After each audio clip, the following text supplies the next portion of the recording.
Bismillahirrahmanirrahim. Assalamualaikum warahmatullahi wabarakatuh.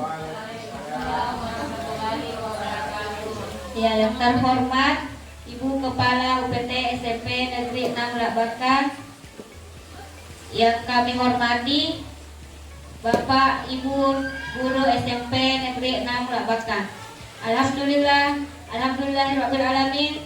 Wassalatu wassalamu ala asrofil anbiya'i wal mursalin Sayyidina Muhammadin wa ala alihi wa ashabihi ajmain. Amma ba'd. Pertama-tama marilah kita panjatkan puji dan syukur kita atas kehadiran Allah Subhanahu wa taala yang telah melimpahkan rahmat dan kesehatan kepada kita semua sehingga kita masih diberi kesempatan untuk berkumpul di tempat ini.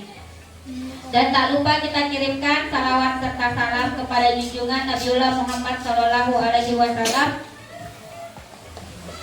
yang telah membawa kita dari alam gelap gulita menuju alam yang terang benderang. Baiklah, untuk mengefisienkan waktu langsung saja di sini saya akan membawakan tentang menyebarkan pemahaman dan penerapan pengalaman budaya positif yang sudah saya pelajari di pendidikan guru penggerak.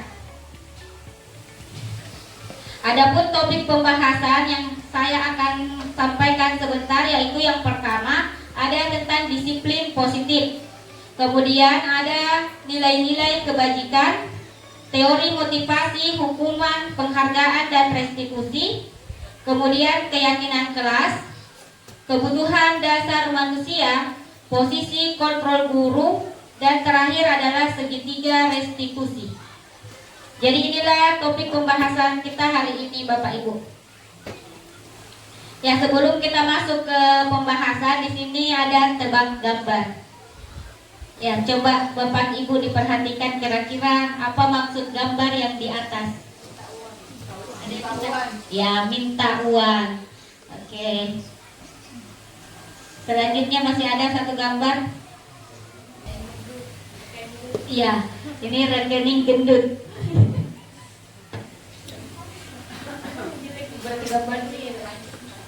Ya, dari tadi rekening gendut. Ya, baiklah kita masuk di materi pertama Bapak Ibu. Di sini ada disiplin positif dan nilai-nilai kebajikan universal. Jadi tentang disiplin positif. Jadi disiplin di sini berasal dari kata disiplina yang artinya belajar. Disiplin itu mengacu pada disiplin diri yang memiliki tanggung jawab terhadap apa yang dilakukan berdasarkan nilai-nilai yang diyakini. Jadi itu arti dari kata disiplin. Jadi itu mengacu pada disiplin dirinya agar dia bertanggung jawab atas apa yang dilakukan. Kemudian disiplin positif itu merupakan salah satu cara penerapan disiplin yang bertujuan untuk menumbuhkan kesadaran serta memberdayakan peserta didik tanpa imbalan penghargaan atau reward, ancaman ataupun hukuman.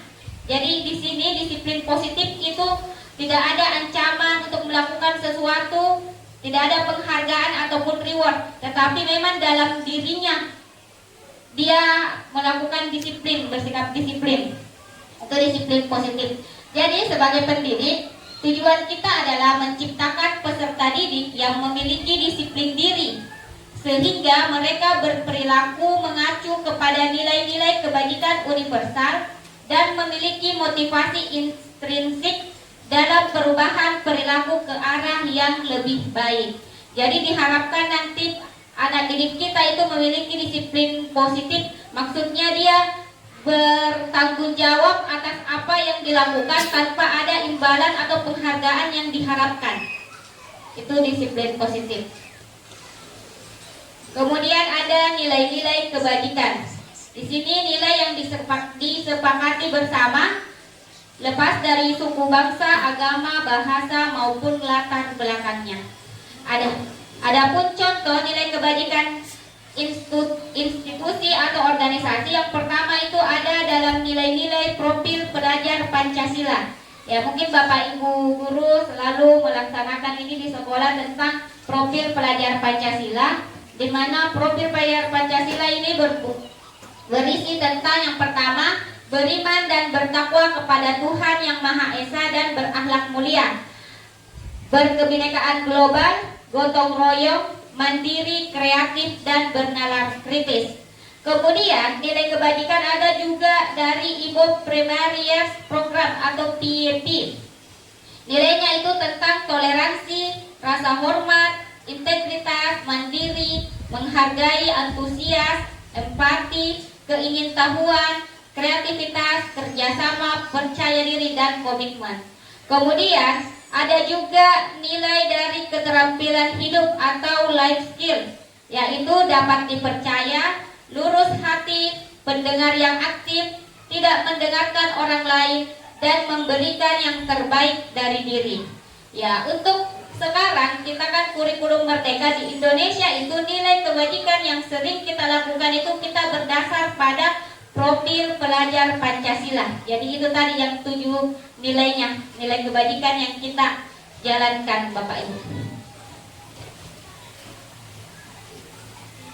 Sekarang saya masuk ke materi selanjutnya, yaitu tentang teori motivasi, hukuman dan penghargaan serta restitusi. Yang pertama di sini saya ingin bertanya dulu Bapak Ibu, di sini ada setuju atau tidak setuju? Yang pertama, hukuman di sekolah dapat mendisiplinkan anak. Setuju atau tidak setuju Bapak Ibu?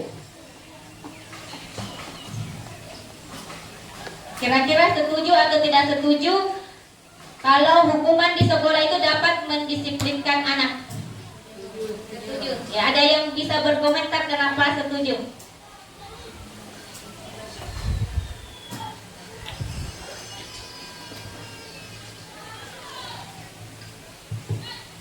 Ya, jadi hukuman di sekolah dapat mendisiplinkan anak.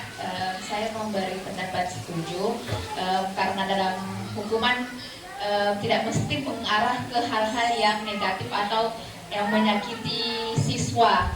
Dengan adanya hukuman yang mungkin bersifat positif itu dapat menjadi konsekuensi kepada anak-anak yang melakukan pelanggaran untuk dijadikan pelajaran agar kedepannya tidak melakukan kesalahan yang sama.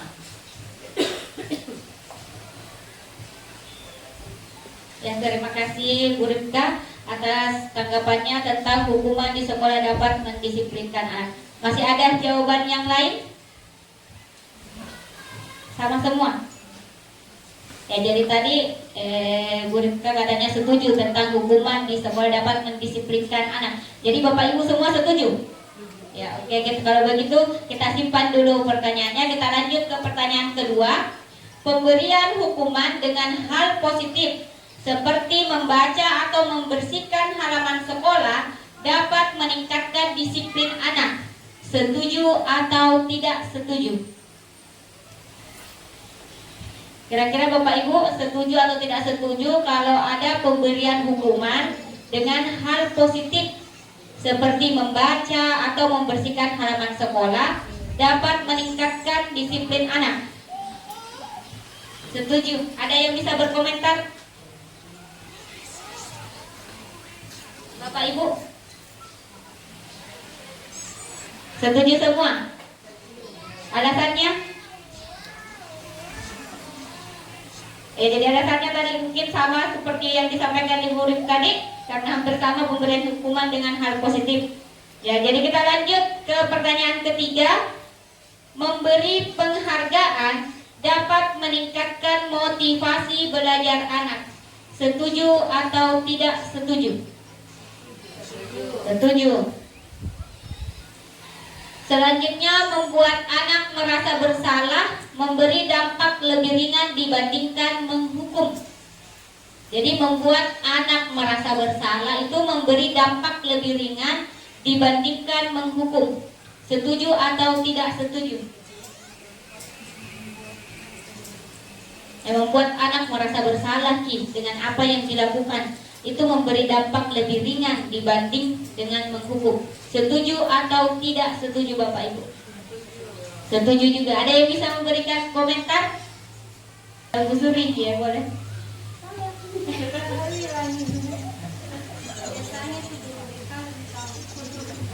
Bismillahirrahmanirrahim. Terima kasih banyak atas kesempatan yang telah diberikan. Di sini pertanyaannya, membuat anak itu merasa bersalah, memberi dampak lebih ringan dibanding dia dihukum. Ya, di sini ya memang betul, ya kami setuju, karena di mana lebih cenderung kalau anak itu merasa bahwa dirinya itu bersalah, biasanya dia tuh lebih bisa memberikan dampak positif yang lebih baik, bahwa dia sadar bahwa kesalahan saya seperti ini, dibanding kita memberikan hukuman ya seperti ini, menyiram ini atau ini, itu dia akan merasa bahwa oh biarlah saya bersalah seperti ini, karena ada di dampak ininya yang bisa saya lakukan. Saya kira itu saja gambaran yang dari kami. Lebih dan kurangnya mohon dimaafkan. Kakak tahu ada komentar dari rekan-rekan yang lain, dipersilakan. Terima kasih Bu Suri. Ada mau menambahkan Bapak Ibu? Ya, kalau tidak ada, tadi di sini sudah ada pertanyaan beberapa setuju atau tidak setuju. Saya lihat Bapak Ibu rata-rata menjawab setuju dengan pertanyaan-pertanyaan yang disampaikan. Ya, kita simpan dulu jawabannya nanti kita akan dibahas di slide-slide berikutnya. Di sini ada teori motivasi perilaku manusia. Jadi setiap mungkin pendidik maupun anak didik kita itu pasti kalau melakukan sesuatu pasti ada motivasi yang diberikan. Seperti misalnya kalau kita sebagai guru, kita masuk mengajar tepat waktu, pasti ada alasannya kenapa kita masuk ke disiplin waktu, kita tepat waktu kita masuk mengajar. Begitupun dengan anak-anak mungkin kenapa dia berada di dalam kelas, pasti ada motivasi. Ada motivasinya yang sehingga dia berperilaku demikian. Jadi di sini ada 3 teori motivasi perilaku manusia. Yang pertama itu ada untuk menghindari ketidaknyamanan atau hukuman. Jadi biasanya mereka melakukan sesuatu itu untuk menghindari hukuman atau ketidaknyamanan. Makanya misalnya dia tidak terlambat ke sekolah, mungkin takut dihukum. Itu teori motivasinya. Biasanya pertanyaannya itu dia, apa yang akan terjadi apabila saya tidak melakukannya? Makanya dia melakukan hal tersebut karena untuk menghindari ketidaknyamanan atau hukuman. Jadi pertanyaannya biasanya itu, apa yang terjadi apabila saya tidak melakukannya? Itu termasuk motivasi ekstrinsik Bapak Ibu. Itu motivasi dari luar. Kalau pemberian hukuman, jadi di sini mungkin anak-anak melakukan sesuatu itu dia motivasinya itu motivasi ekstrinsik, motivasinya itu dari luar. Itu biasanya kalau motivasi ekstrinsik itu tidak bertahan lama, atau dia sifatnya jangka pendek. Kemudian yang kedua itu untuk mendapatkan imbalan dari orang lain atau instansi. Biasa dia berperilaku baik demikian itu untuk mendapatkan penghargaan, pujian. Di sini pertanyaannya mungkin, apa yang akan saya dapatkan apabila saya melakukannya? Makanya dia melakukan hal tersebut karena ingin mendapatkan imbalan atau pujian dari guru. Itu juga termasuk motivasi ekstrinsik Bapak Ibu. Itu motivasi dari luar. Itu sifatnya dia tidak bertahan lama. Itu tidak bukan jangka panjang, itu hanya sebentar. Jadi dia tidak ditanamkan memang dalam dirinya bahwa melakukan hal tersebut memang baik untuknya, tapi dia melakukannya hanya untuk mendapat penghargaan. Jadi nanti kalau tidak dapat penghargaan, mungkin tidak ada lagi motivasinya untuk melakukan hal tersebut. Itu untuk yang kedua. Kemudian yang ketiga di sini untuk menghargai diri sendiri. Ya, kalau dia melakukannya, dia tepat waktu datang sekolah karena memang dia tahu bahwa itu bagus untuk dirinya, itu untuk menghargai dirinya, diri sendiri, itu termasuk motivasi intrinsik, itu dari dalam dirinya memang. Jadi pertanyaannya bisa, saya akan menjadi orang seperti apa bila saya melakukannya? Itu untuk motivasi intrinsik. Jadi motivasi inilah yang bagus kita tanamkan untuk anak didik kita, supaya perilaku atau karakternya itu bisa bertahan lama atau bersifat jangka panjang yang diharapkan karena memang dia sadar bahwa ini memang baik untuk dirinya, bukan untuk mendapatkan penghargaan ataupun untuk menghindari hukuman atau ketidaknyamanan. Karena kalau motivasi eksternal itu dia tidak bersifat lama, kecuali kalau dia motivasi intrinsik. Itu yang kita harapkan kepada anak didik kita, agar kita bisa dia melakukan sesuatu itu karena motivasi intrinsik ini. Dia peduli akan dirinya. Dia tahu bahwa melakukan hal tersebut baik untuk dirinya. Ya, di sini ada Bapak Ki Hadjar Dewantara. Menurut Bapak Ki Hadjar Dewantara itu merdeka, menurutnya itu merdeka itu artinya tidak hanya terlepas dari perintah, akan tetapi juga cakap buat memerintah diri sendiri. Jadi tadi itu berhubungan bahwa kalau misalnya dia melakukan berperilaku karena menghindari hukuman, berarti dia belum merdeka itu Bapak Ibu, karena dia masih takut dengan hukuman, dia ingin penghargaan. Makanya itu kita harus memunculkan motivasi intrinsik kepada anak-anak. Itulah yang menurut Bapak Ki Hadjar Dewantara itu merdeka, karena memang timbul dari dalam dirinya sendiri. Ya, di sini ada dihukum oleh penghargaan. Jadi penghargaan itu Bapak Ibu sama dengan hukuman.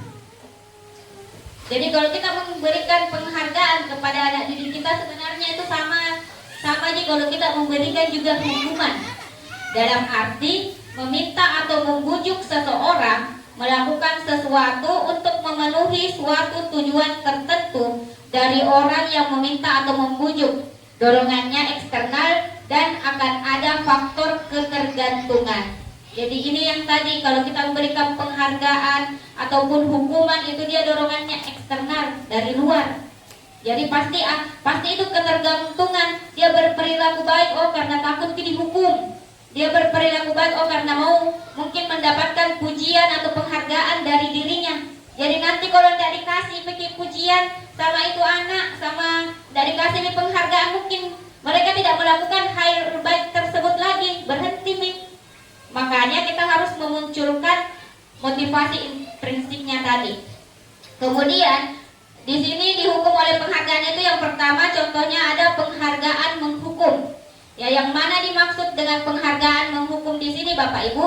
Misalnya kalau di kelas kita mendapatkan, anak didik kita mendapatkan misalnya peringkat kedua, itu sebenarnya kita menganggapnya itu penghargaan karena dapat di peringkat kedua. Tapi sebenarnya bagi anak didik ini dia tuh merasa dihukum. Pasti dia merasa kenapa dikalah, apalagi kalau beda sedikit nilainya. Pasti itu penghargaannya dia menghukum karena tidak bisa jadi nomor 1. Itu maksudnya kalau diberikan penghargaan kepada anak-anak, tetapi sebenarnya itu bahwa dia itu sebenarnya kayak menghukum dirinya. Karena apalagi kalau nilainya berbeda sedikit, kenapa tidak bisa Kak kalahkan gitu temanku. Jadi pasti timbul rasa di hatinya itu cemburu, berarti itu penghargaan menghukum. Padahal kalau kita tahu bahwa sudah bagus karena sudah dapat di peringkat 2. Kemudian ada misalnya di sini ada penghargaan mengurangi ketepatan. Yang mana dimaksud penghargaan mengurangi ketepatan Bapak Ibu? Jadi misalnya di dalam kelas kita membuat tugas untuk anak-anak, kita berikan penghargaan kepada satu orang siswa. Kemudian orang yang kita berikan penghargaan tersebut nanti itu biasanya akan melakukan kesalahan sedikit dalam menjawab soal-soal dibanding anak yang sudah baik dan tidak diberikan penghargaan. Makanya di sini ada namanya penghargaan mengurangi ketepatan. Kemudian ada juga penghargaan tidak efektif. Yang mana yang dimaksud dengan penghargaan tidak efektif, yaitu misalnya kita memberikan penghargaan kepada anak didik kita pada saat melakukan pembelajaran. Kemudian temannya itu biasa akan cemburu iri dengan temannya, kenapa itu selalu dikasih penghargaan, saya tidak. Jadi tidak ada motivasinya juga untuk melakukan hal tersebut karena dia temannya terus yang bisa, dia tidak. Jadi itu penghargaan tidak efektif. Kemudian ada penghargaan merusak hubungan. Ya di sini biasanya itu kalau penghargaan merusak hubungan Bapak Ibu, biasanya itu kalau di kelas temannya yang biasa mendapatkan peringkat 1 selalu pintar, itu yang agak kurang itu biasa dia iri. Jadi tidak mau berteman. Kadang juga itu yang mendapatkan penghargaan tidak mau berteman sama temannya yang tidak pernah mendapatkan penghargaan. Makanya di sini penghargaan merusak hubungan karena biasa menimbulkan rasa cemburu temannya, iri hati temannya kepada anak yang sering mendapatkan penghargaan. Ya makanya di sini istilahnya penghargaan sama dengan dihukum ki. Meskipun kita memberikan penghargaan, tapi bagi anaknya itu sama kalau kita memberikan hukuman. Makanya tadi itu termasuk penghargaan atau hukuman itu termasuk motivasi eksternal atau ekstrinsik. Motivasinya itu dari luar, tidak bertahan lama. Ya kita lanjut, di sini ada bentuk program kebajikan atau apresiasi. Jadi dalam memberikan apresiasi atau pengakuan perlu diingat beberapa hal. Yang pertama, beri pengakuan secara khusus. Kemudian beri pengakuan secara pribadi. Beri pengakuan kepada semua murid. Jadi bergantian ki, berikan ki pengakuan. Kemudian beri pengakuan secara konsisten. Yang terakhir ada fokus pada proses. Ya di sini ada contoh pengakuan atau apresiasi kebajikan. Jadi untuk melakukan pengakuan atau apresiasi kebajikan kita bisa melakukan kalimat seperti ini. Kemarin saya perhatikan rasa empatimu besar sekali pada saat menolong murid baru di kelas kita. Ya, itu contoh pengakuan atau apresiasi kebajikan Bapak Ibu. Jadi kita bisa memberikan pernyataan seperti ini kepada anak didik kita. Yang pembukanya itu kemarin saya perhatikan. Kemudian nilai kebajikannya itu rasa empati di sini. Rasa empatimu sangat besar. Situasinya kapan? Ya, pada saat menolong murid baru di kelas kita. Itu contoh yang pertama. Kemudian contoh yang kedua itu pembukanya, misalnya saya menghargai. Nilai kebajikannya itu kepedulianmu pada saat kamu membantu teman-temanmu di tugas kelompok. Jadi pernyataan seperti ini yang bisa kita lakukan kepada anak didik kita Bapak Ibu. Kemudian yang contoh yang ketiga adalah terima kasih untuk pembukanya. Kemudian nilai kebajikannya itu rasa tanggung jawab. Rasa tanggung jawabmu pada saat kamu memungut kertas-kertas yang berserakan di lantai. Jadi pada saat anak-anak kita melihat anak-anak memungut kertas yang berantakan di lantai atau memungut sampah di dalam kelas, kita bisa memberikan pernyataan seperti ini. Terima kasih untuk rasa tanggung jawabmu pada saat kamu memungut kertas-kertas yang berserakan di lantai. Jadi di sini sudah ada nilai kebajikannya yang diharapkan, yaitu rasa tanggung jawab. Jadi di sini ada hukuman atau konsekuensi. Jadi ada hukuman atau konsekuensi karena biasanya kalau anak didik kita tuh melanggar pasti biasa kita berikan hukuman atau konsekuensi. Jadi perhatikan kalimat pernyataan berikut Bapak Ibu, kita bisa melihat apakah ini termasuk contoh hukuman atau konsekuensi. Yang pertama, mencatat 100 kali di dalam buku kalimat saya tidak akan terlambat lagi karena terlambat ke sekolah. Kira-kira itu termasuk hukuman atau konsekuensi? Konsekuensi. Saya mencatat 100 kali di dalam buku kalimat saya tidak akan terlambat lagi karena terlambat ke sekolah. Jadi disuruh mencatat kalimat tersebut sebanyak 100 kali. Itu konsekuensi atau hukuman? Konsekuensi. Ya, konsekuensi. Kita simpan dulu. Yang kedua, lari mengelilingi lapangan basket 2 kali karena terlambat hadir di sekolah. Itu termasuk hukuman atau konsekuensi? Hukuman. Ya, hukuman. Kemudian yang ketiga, mengganti kertas tugas teman yang telah dicoret-coret. Hukuman atau konsekuensi? Konsekuensi.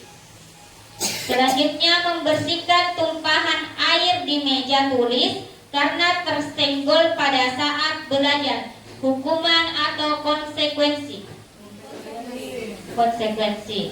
Kemudian terakhir ada lari mengelilingi lapangan basket 2 kali karena terlambat 10 menit untuk pelajaran PJOK. Hukuman atau konsekuensi? Ya, konsekuensi karena pelajaran PJOK ya. Kita perhatikan Bapak Ibu. Jadi di sini tentunya ada perbedaan antara hukuman dan konsekuensi. Ya, kalau biasanya itu kalau hukuman berarti dia itu tiba-tiba, kemudian tidak sesuai dengan apa kesalahannya, apa yang dihukumkan. Berbeda dengan konsekuensi. Konsekuensi misal dia itu berhubungan dengan apa kesalahan itu yang dilakukan. Kita lihat jawabannya Bapak Ibu. Ya, jadi yang pertama tadi mencatat 100 kali dalam buku karena saya tidak akan terlambat lagi karena terlambat ke sekolah, itu termasuk hukuman. Karena tidak ada hubungannya terlambat ke sekolah dengan mencatat, kecuali kalau dia melanggar di pelajaran mungkin bahasa Indonesia yang agak jelek tulisannya, ya bisa diberikan ya konsekuensi karena berhubungan dengan mata pelajarannya untuk memperbaiki juga tulisannya. Kemudian lari mengelilingi lapangan basket 2 kali karena terlambat hadir di sekolah. Itu juga termasuk hukuman. Karena terlambat datang ke sekolah, dia disuruh lari. Itu tidak berhubungan dengan kesalahannya. Biasanya itu tiba-tiba langsung disuruh. Yang ketiga, menggantikan kertas tugas teman yang telah dicoret-coret. Ya, ini konsekuensi. Karena sesuai dia mencoret-coret kertas temannya, pasti kalau menggantikan berarti ada konsekuensi yang didapat, berarti dia menggantikan kertas temannya yang sudah dicoret-coret. Yang keempat itu membersihkan tumpahan air di meja tulis karena tersenggol pada saat belajar. Ya, ini juga tadi sudah tepat, itu konsekuensi. Karena dia menumpahkan air berarti harus juga dibersihkan kembali.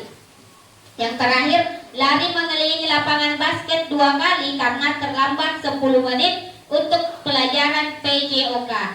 Ya, berbeda tadi dengan yang di atas, yang lari mengelilingi lapangan basket 2 kali karena terlambat hadir di sekolah. Kalau terlambat hadir di sekolah itu hukuman. Tetapi kalau dia di mapel PJOK kan kalau lari itu termasuk materinya olahraga. Ya, makanya dia termasuk konsekuensi.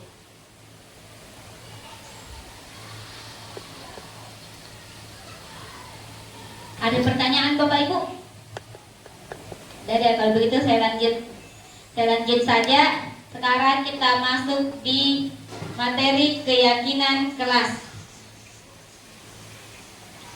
Jadi di sini mengapa tidak peraturan saja? Mengapa kira-kira harus keyakinan kelas? Ada yang tahu Bapak Ibu kenapa sekarang itu bukan peraturan kelas, tetapi kita diganti menjadi keyakinan kelas? Ya, mengajarkan keyakinan. Terkait faktor ekstrinsik sama intrinsik tadi. Ya, terkait faktor ekstrinsik dan intrinsik tadi ya. Kelas terbentuk dari kesadaran diri saya, keinginan siswa sendiri yang bisa dimudah untuk mereka terpati. Ya, jadi betul sekali Bapak Ibu bahwa kalau keyakinan kelas biasanya itu dibuat bersama kesepakatan. Kalau peraturan biasanya satu orang yang buat, kemudian diinformasikan ke siswa ini aturan-aturan. Jadi Sekarang itu kita pakai keyakinan kelas, karena kalau keyakinan kelas itu dia bersifat universal, kemudian kita dibuat secara bersama untuk ditaati bersama, karena dibuat secara bersama. Kemudian keyakinan kelas ini dia mengacu pada nilai-nilai kebajikan. Kalau peraturan itu dia tidak. Jadi perhatikan di sini misalnya, mengapa kita memiliki peraturan harus menggunakan helm bila mengendarai kendaraan roda 2? Kira-kira kenapa kita pakai helm kalau naik motor? Mengapa? Menghindari? Karena ada aturan ya. Berarti itu peraturan. Ya, peraturan.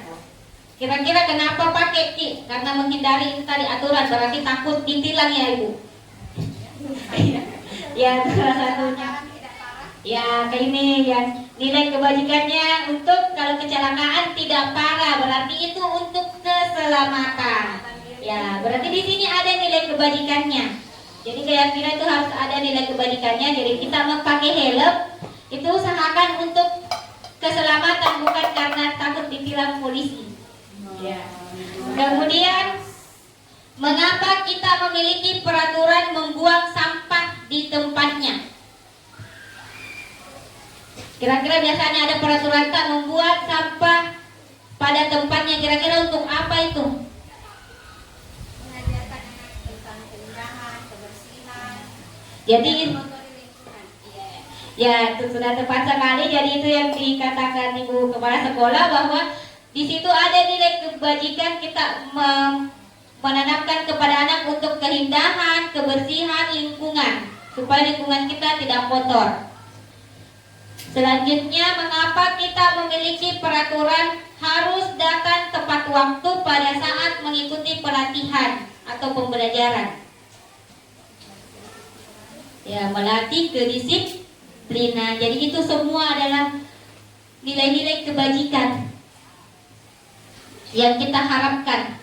Jadi untuk mendukung motivasi intrinsik, kembalikan ke nilai-nilai atau keyakinan-keyakinan, karena akan lebih menggerakkan seseorang dibandingkan mengikuti serangkaian peraturan-peraturan. Jadi untuk kita mengikuti peraturan, kita harus yakinkan, tanamkan pada diri mereka, diri anak didik kita itu nilai-nilai kebajikan apa yang diperoleh. Itu supaya perilakunya itu dia berlaku jangka panjang. Ya, ini tadi perbedaan antara peraturan dan keyakinan kelas. Jadi yang pertama, peraturan itu misalnya selalu kembalikan buku ke tempatnya. Jadi untuk apa kita selalu kembalikan buku ke tempatnya? Ada keyakinan atau nilai kebajikan di situ yang ingin dituju.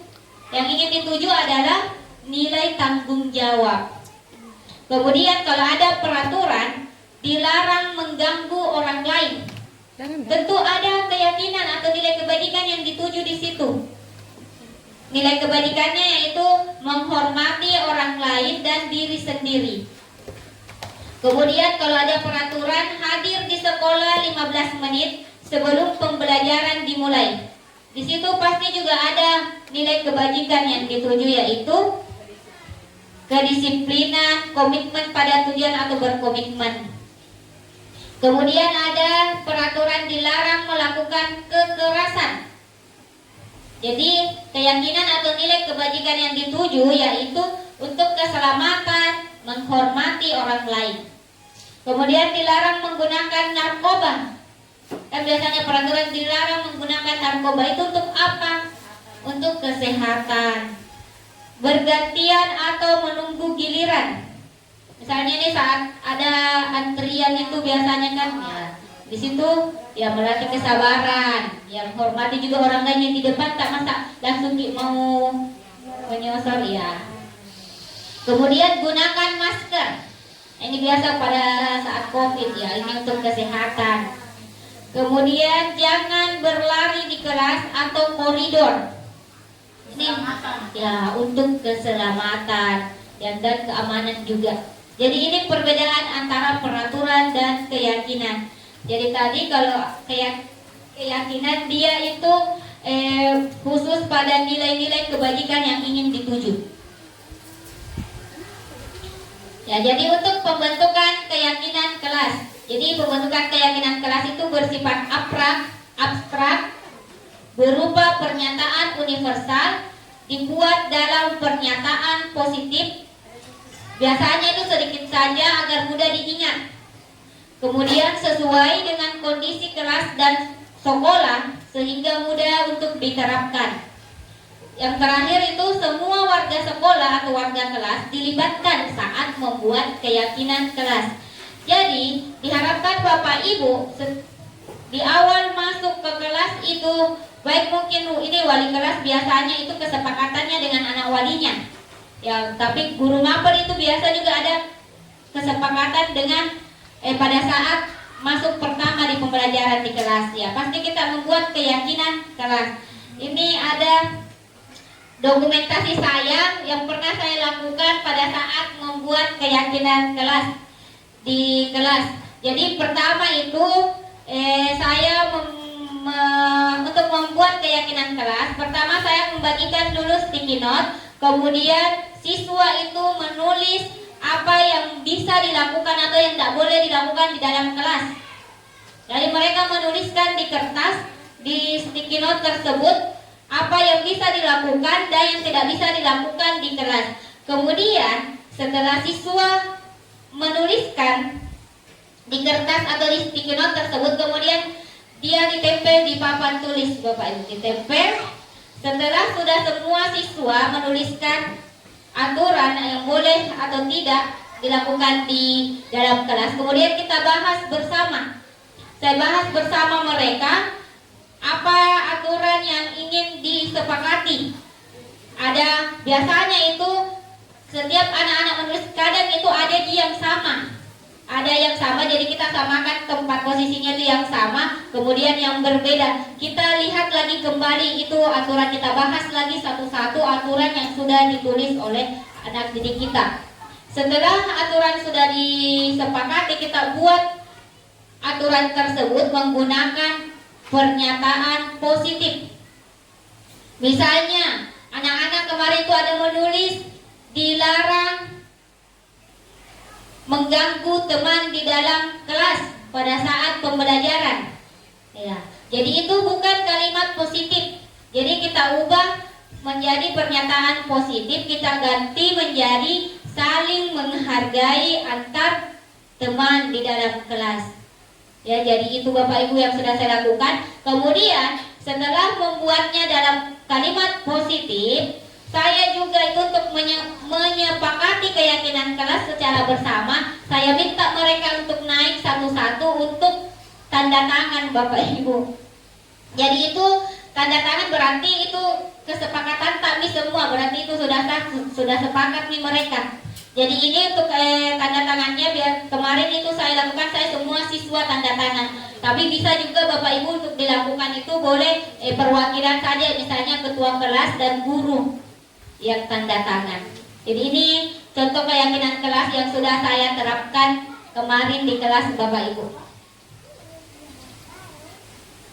Ya, saya lanjut ke materi selanjutnya, yaitu kebutuhan dasar manusia dan dunia berkualitas. Jadi kebutuhan dasar manusia adalah segala sesuatu yang kita lakukan untuk mendapatkan apa yang kita inginkan. Seluruh tindakan yang kita lakukan memiliki tujuan tertentu, dan semua usaha terbaik yang kita lakukan adalah dalam rangka agar kebutuhan dasar kita terpenuhi dengan baik. Jadi di sini kebutuhan dasar manusia itu berarti apa yang kita butuhkan, berarti apa yang kita inginkan. Ya, biasanya itu anak-anak itu melakukan pelanggaran atau terlambat misalnya ke sekolah, pasti kita harus tanya dulu alasannya. Tempat ada kebutuhannya yang tidak terpenuhi.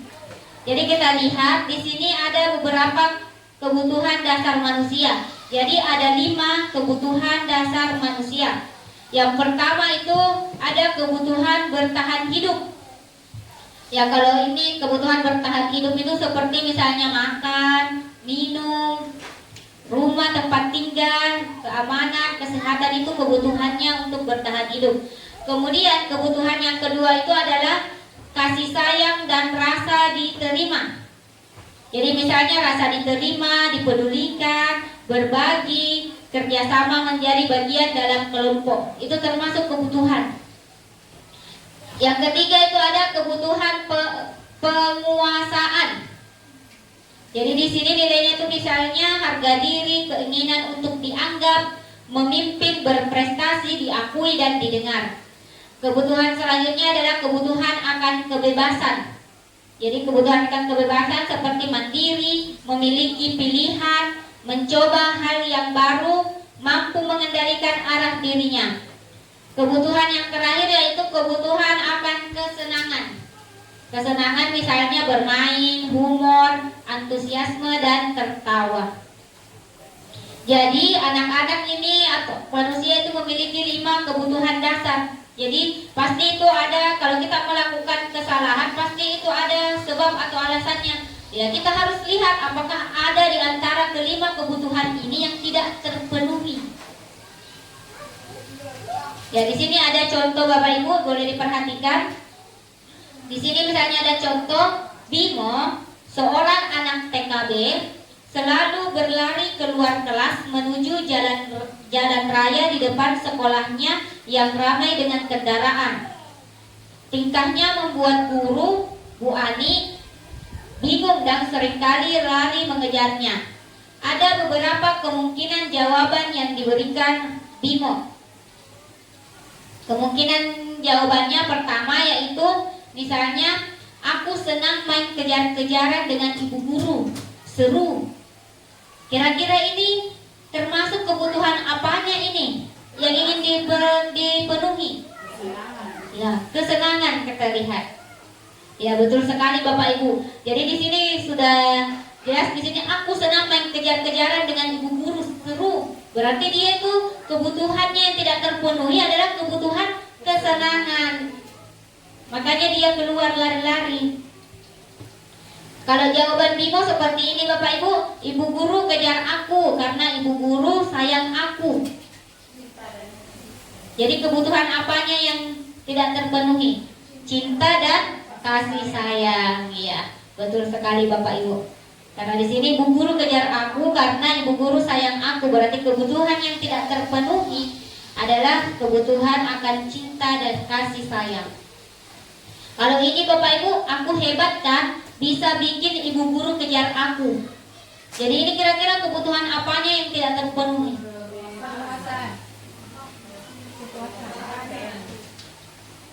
Aku hebat kan, bisa bikin ibu guru kejar aku. Penguasaan atau kebebasan? Penguasaan, kebebasan. Ya, berarti kita lihat nih Bapak Ibu. Ya, di sini adalah kebutuhan akan penguasaan. Dari aku hebat, jadi bilang kayak mandiri, mau diakui. Ya, aku hebat kan, bikin ibu guru kejar aku. Jadi itu kebutuhan akan penguasaan. Kalau ini aku bosan belajar mewarnai terus di dalam kelas, makanya keluar. Jadi ini kebutuhan akan apa? Ya, kebebasan. Dia bosan di dalam kelas mewarnai terus, makanya dia keluar. Jadi ini kebutuhan yang tidak terpenuhi adalah kebutuhan akan kebebasan. Jadi ada tadi 5 ini kebutuhan dasarnya manusia. Yang pertama bertahan hidup, cinta dan kasih sayang, penguasaan, kebebasan, kesenangan. Jadi kalau anak-anak misalnya itu melakukan suatu kesalahan, kita bisa melihat kira-kira apa kebutuhannya kira-kira yang tidak terpenuhi. Makanya kita juga bisa memperbaiki itu. Misalnya kalau dia bosan di dalam kelas, kita bisa melakukan pembelajaran di luar kelas. Ya, jadi kita memenuhi nih kebutuhannya tersebut akan kebebasan. Ya, selanjutnya ada 5 posisi kontrol guru.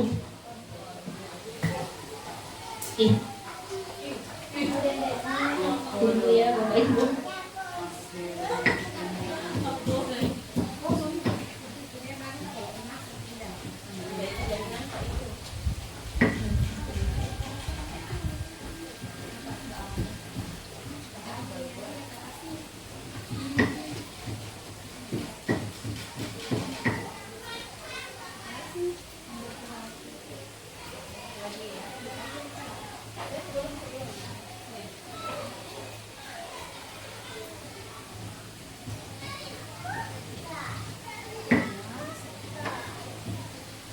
5 posisi kontrol guru.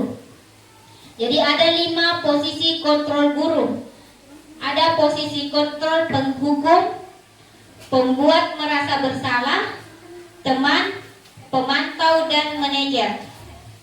Jadi ada 5 posisi kontrol. Jadi ketika anak-anak melakukan kesalahan, berarti kita lihat kita berada di posisi yang mana kira-kira.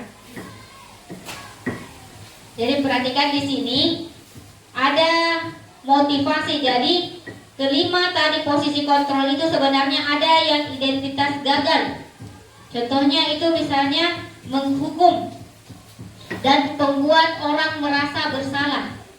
Jadi misalnya motivasinya itu guru berbuat, misalnya kalau menghukum berarti menghardik atau menunjuk-nunjuk, menyakiti, menyindir. Itu penghukum. Kemudian kalau pembuat orang merasa bersalah, biasanya itu berceramah dan mengatakan seharusnya atau ibu kecewa dengan kamu karena begini. Itu sebenarnya pembuat rasa bersalah. Jadi ini sebenarnya Bapak Ibu kalau kita berada di posisi kontrol ini itu termasuk identitas gagal. Jadi itu tidak mengubah murid dalam jangka waktu yang panjang tapi pendek. Kemudian kalau kita berada di posisi teman, misalnya mengharapkan imbalan atau ketergantungan pada orang lain, misalnya itu membuatkan alasan-alasan untuk muridnya. Jadi ketika kita berada pada posisi kontrol teman atau pemantau, itu berada pada identitas berhasil atau sukses. Tetapi ini masih kontrol dari luar. Jadi kalau kita memposisikan diri tak sebagai teman atau sebagai pemantau kepada anak-anak, itu sudah termasuk identitas sukses, tetapi itu masih kontrol dari luar. Masih dari luar. Yang ketiga, posisi kontrol yang terakhir itu adalah manajer, menghargai diri sendiri. Di sini mengajukan pertanyaan-pertanyaan. Ini termasuk identitas berhasil atau identitas sukses dan kontrol diri dari dalam. Jadi inilah posisi yang kita harapkan Bapak Ibu, yang kita terapkan menjadi posisi kontrol manajer ketika ada anak-anak kita, anak didik kita yang bermasalah. Kenapa kita harus memposisi dirikan sebagai manajer? Supaya mereka motivasi intrinsik tadi Bapak Ibu, dia dari dalam, jadi dia tahu bahwa dia salah dan dia ingin memperbaiki sendiri dirinya.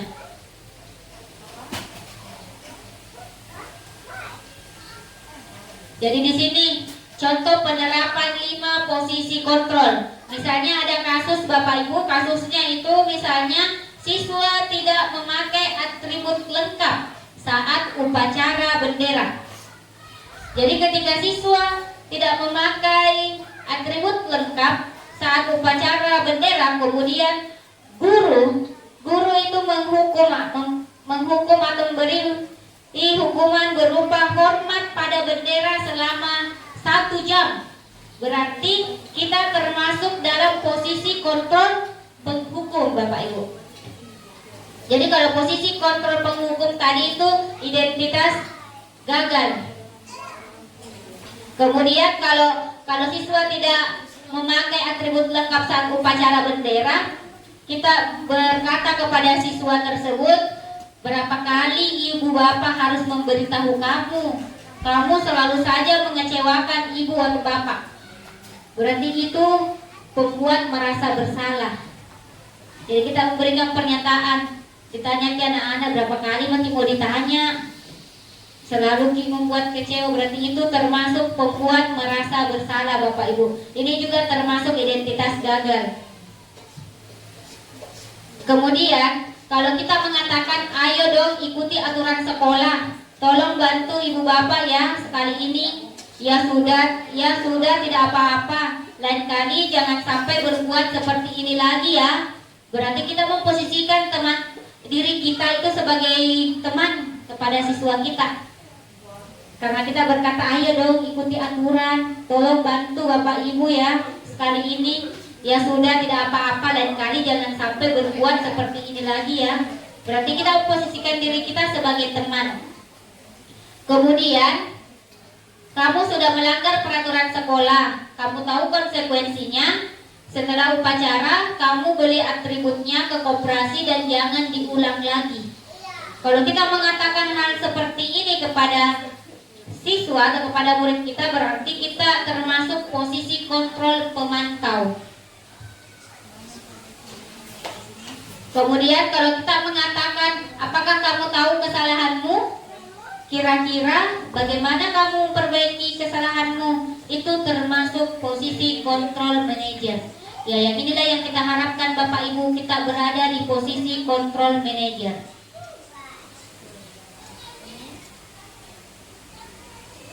Sekarang posisi kontrol apakah aku? Jadi bisa dilihat Bapak Ibu, kira-kira kalau kita mengatakan saya kecewa sekali dengan kamu.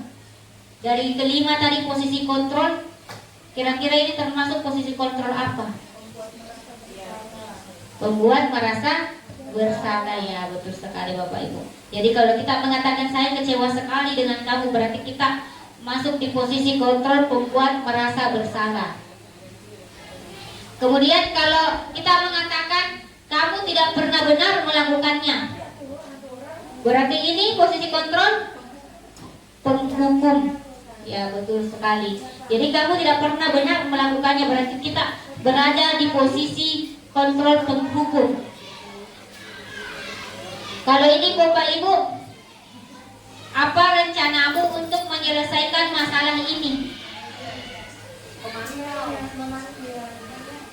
Apa rencanamu untuk menyelesaikan masalah ini? Kita kembalikan kepada anak-anak, kira-kira solusinya apa? Dia termasuk ya manajer. Jadi dia berada di posisi kontrol manajer. Kalau ini ayolah lakukan demi Bapak Ibu ya. Ini posisi kontrol teman. Kalau ini Bapak Ibu, kamu tidak pernah mendapat nilai jika tidak mengerjakan tugas. Ini posisi kontrol apa Bapak Ibu? Kamu tidak pernah mendapat nilai jika tidak mengerjakan tugas.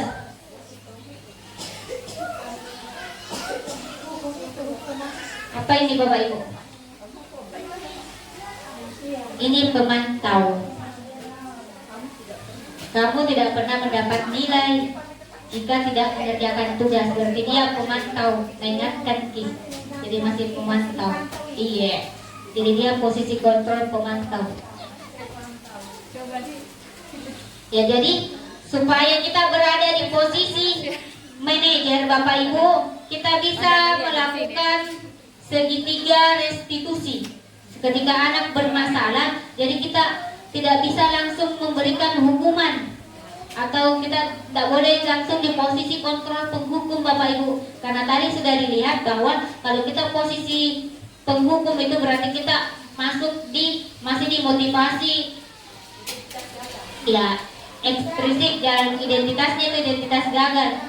Ya, biasa tidak terlalu lama Ki berubah itu anak-anak. Itu bertahan lama, iya.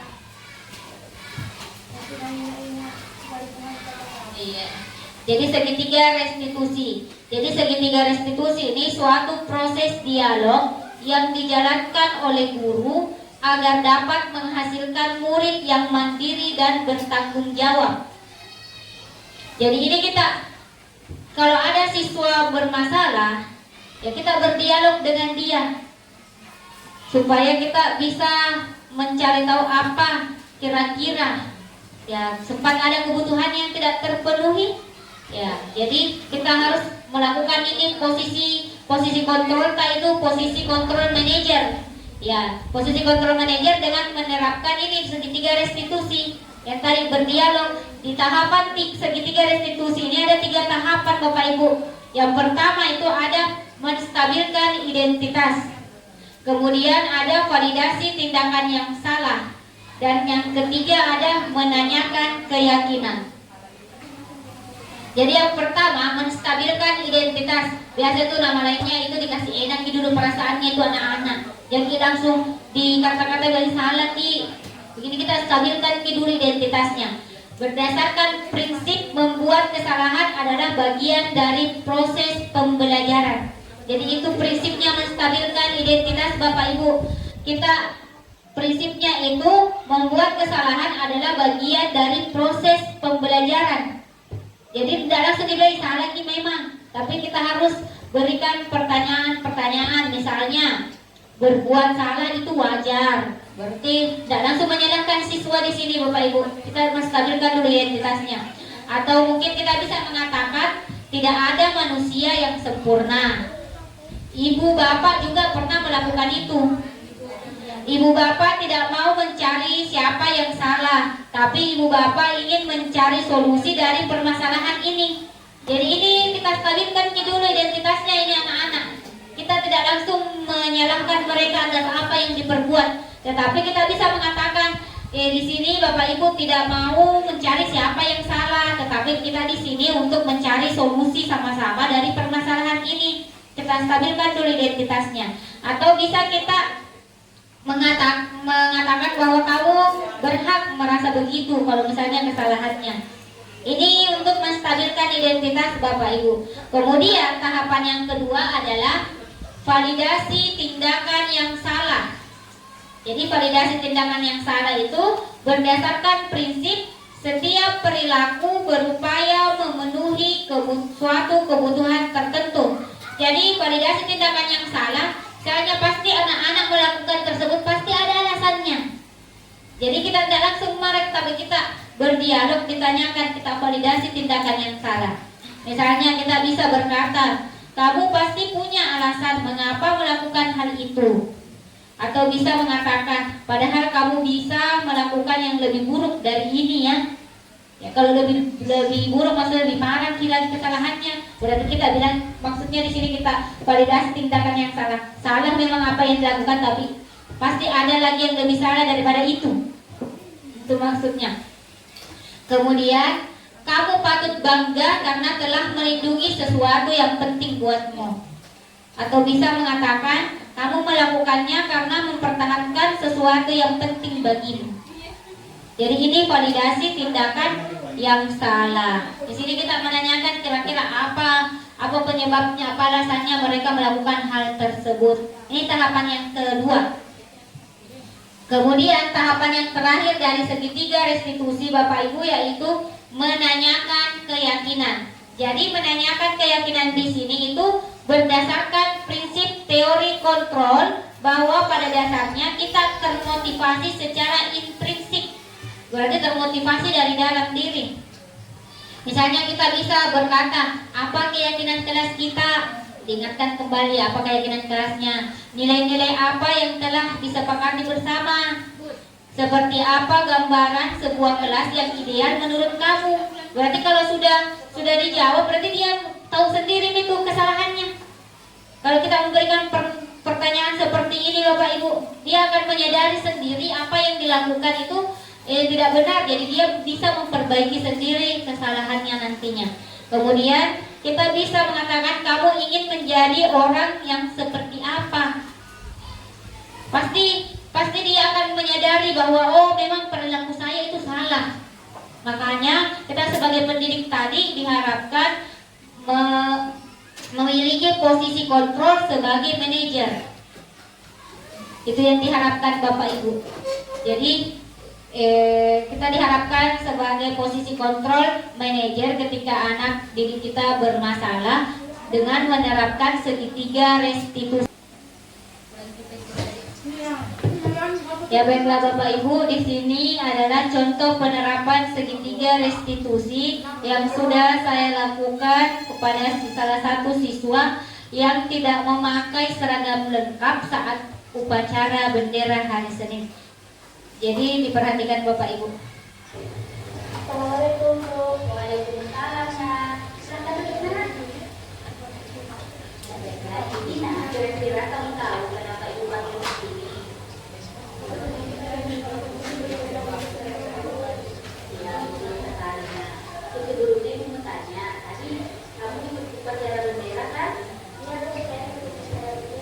Iya,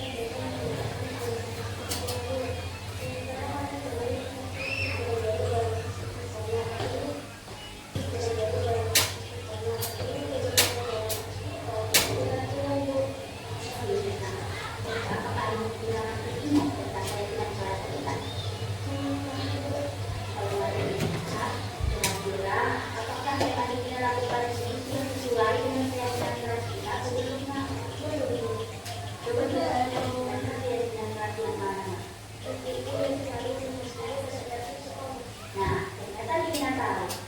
Lalu kira-kira apa solusinya?